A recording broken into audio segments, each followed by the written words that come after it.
Welcome to the next part of the King's Gambit under 1000 ELO opening course. We are still considering the position after the following moves. This is the most common King Gambit line.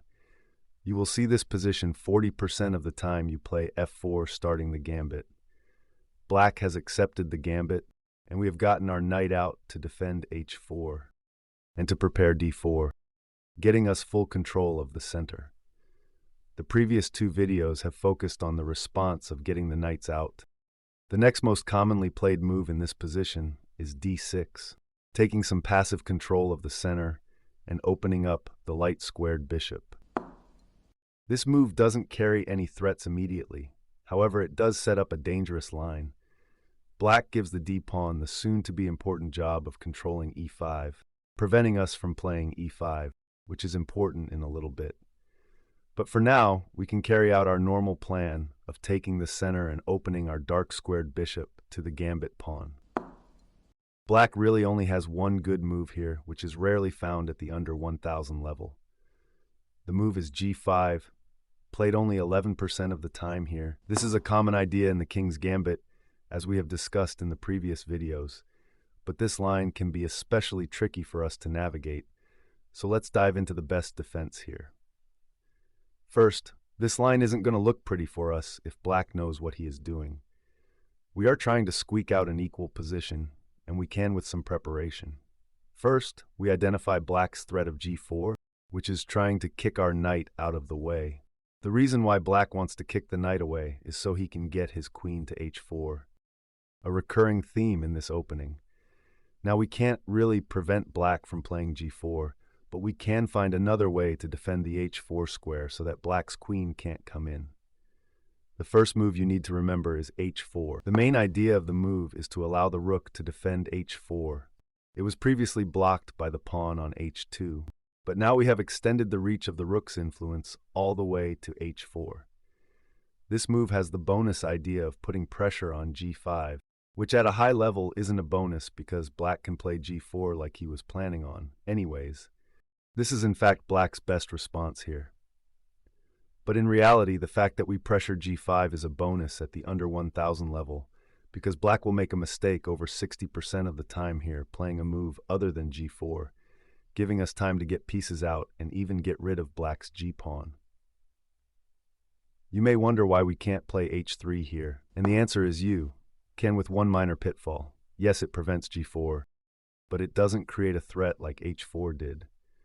We don't actually add any pressure to Black in the position, so Black has time to play h6, which solidifies Black's pawn chain, which is very invasive. The f4 pawn is especially annoying because it's controlling squares in our home base and is nearly impossible to get rid of. This position is still playable, but I prefer h4. Another question you might have is if we can sacrifice the knight like we did in another line in a previous episode, with something like bishop d3. Black plays g4. We castle, sacrificing the knight for a lead in development. We get the battery on the f-file, and things could get dangerous for Black. The difference between this line and the line discussed previously is the center pawn structure.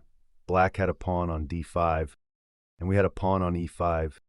This center structure is very closed, restricting Black from getting pieces to the king side. However, in this position, Black has lots of kingside space and can play a move like queen f6, which threatens our d-pawn, as well as defends the f4 pawn. The computer recommends taking the pawn with the bishop, giving up our strong center. And now we are just losing because we are down a knight, and Black can get his pieces out to defend our attack. So we need to play h4 and be prepared for the g4 push, attacking our knight. Our knight doesn't have any great spots to go, so we simply retreat.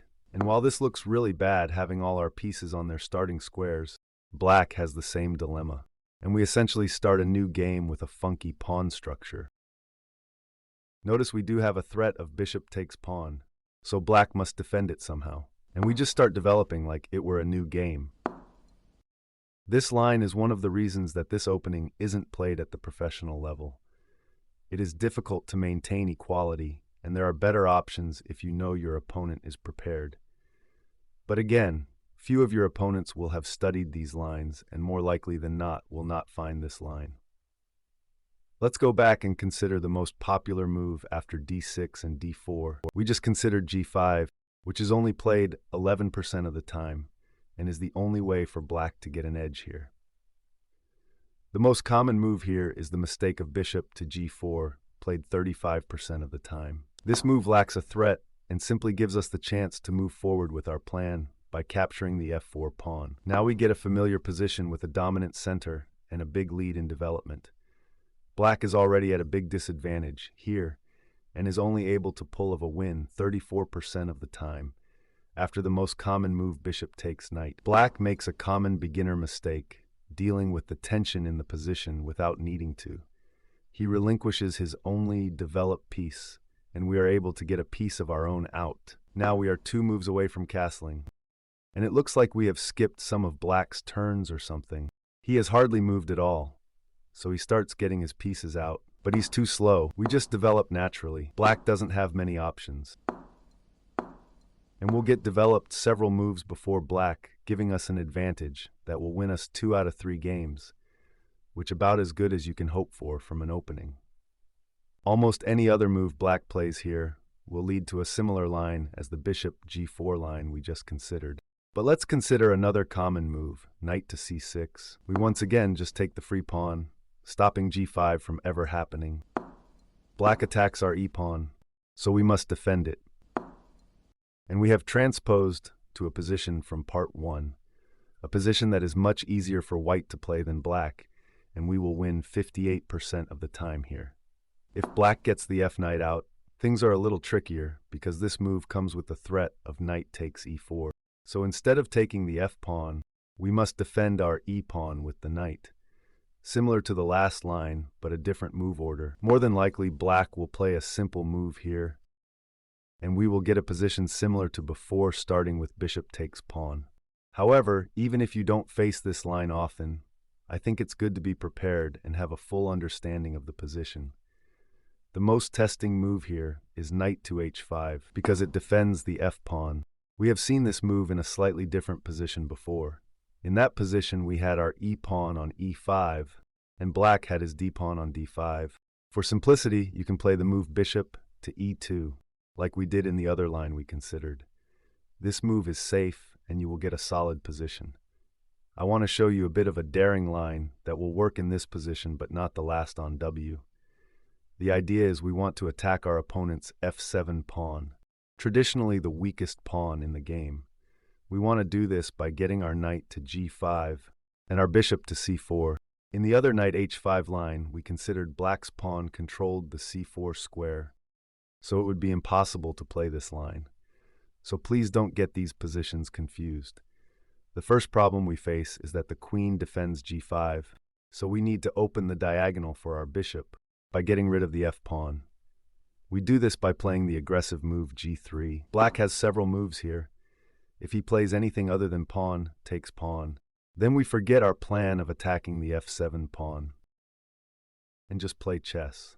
If he does take the pawn, we immediately go for the attack. Notice this move comes with a threat, since the knight moved off its square. This move is possible because the knight is defended, so the enemy queen is pretty stuck. Black has to take care of this threat with knight f6. Or he can create a threat with g2. But in this case, we can actually just take the knight, because this comes with a mating threat. And black doesn't have any great options. The computer just says to sack the queen because he will get another one. Likely your opponent won't find this, but it may look something like this. However, black will probably retreat the knight so we can continue with our plan. Bishop to c4 creates the threat on f7, and black has no good way to defend it. He can block with the bishop, but this also gives up material. And our knight is a huge thorn in black's position. Let's consider one last somewhat rare but important line. Black has another way to defend the f-pawn that we haven't considered yet. He can play queen to f6, preventing us from taking the f-pawn. The downside to this move is that the queen is out in the open and is an easy target for us. we just develop and hope to play knight d5 soon to attack the queen. If black plays the usual mistake of bishop to g4, we go straight for the queen like we planned. This move attacks the queen, but also threatens a fork of the king and rook. The queen really doesn't have a lot of options, so she'll usually retreat back to her starting square, which also defends our fork threat. Note if black plays the common blunder of bishop takes knight, don't be distracted by the threat of bishop takes queen. One very important detail black missed is that knight takes queen on f6 comes with check. So black either plays knight, takes f6, or just resigns here after trying to take your queen, and the computer won't let him. But back to the queen retreat, we just develop like we have before, and black is completely on his heels, while we are developed. And that's really all you need to prepare for this line right now. To summarize this part on the response d6, this is a subtle move which prepares the testing move of g5, though most players at this level don't find this response. More than likely, this game will result in a fairly calm position after a knight move, or bishop move. We see a win rate of 56% here, and hopefully after some review of these lines, it will be even greater than that. Thanks for watching this part, and see you in the next.